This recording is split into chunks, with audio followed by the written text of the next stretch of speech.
Hey guys, let's talk about Herk Harvey's 1962 cult classic, Carnival of Souls. This film actually lends itself to an analysis based on the psychoanalytic Marxist theory of Slavoj Žižek. The main character, Mary, following a traumatic event, seems to be trapped in a world driven by fantasies and dreams between life and death. As a subject, she's totally deprived of her id, her fundamental desire, her job working for the church as an organist, from any essential transcendent meaning, and just have it function as purely capital exchange. I think that's one level of commentary. So she doesn't have desire at the conscious level, and so this fantastical desire intrudes into reality itself. Inexplicably drawn to the carnival, the empty, desolate space, she doesn't really understand why. There's also a limit to how this desire is able to function. The object that's sustaining desire, part of the object of desire that actually hinders you from getting the desire and therefore sustains desire. Finally, it gives in to her desire, and there's a gate obstructing her path into the carnival. You could look at it as like a representation of the object petit a. There's also this disturbing character of her neighbor and his overly sexualized gaze. He's overwhelming her with a sexual proposition, almost to the point of assault, an intruding force of the other's desire. Another extremely troubling scene.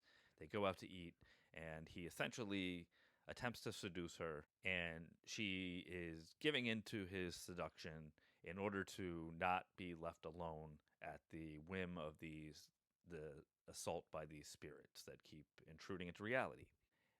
That's not good enough for him. He wants her not only to give in to his advances, but also to enjoy.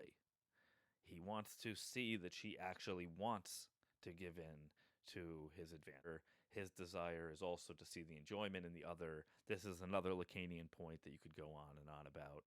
Ultimately, that the film is really about death drive.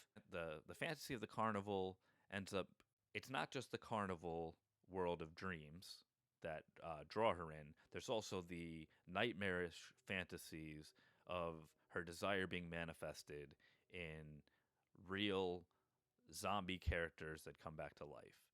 Mary is caught, and the drive for desire, according to Lacan, the death drive is a drive that persists even beyond death. And again, this orders and structures our desire. The other thing that I think is fascinating from a Lacanian standpoint is the idea that, and so in the end, we find out that the twist is essentially that Mary has been dead this entire time. They pulled the car out of the lake and find her body inside.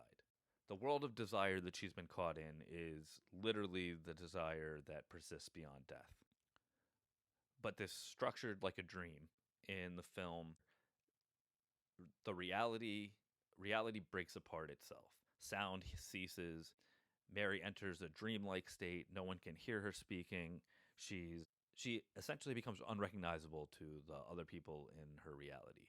For Lacan, fantasy is necessary for reality and a necessary supplement for our construction of reality. So for Lacan, a dream is structured like language.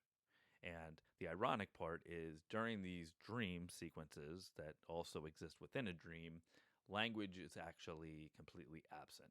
She's literally not able to speak to other people.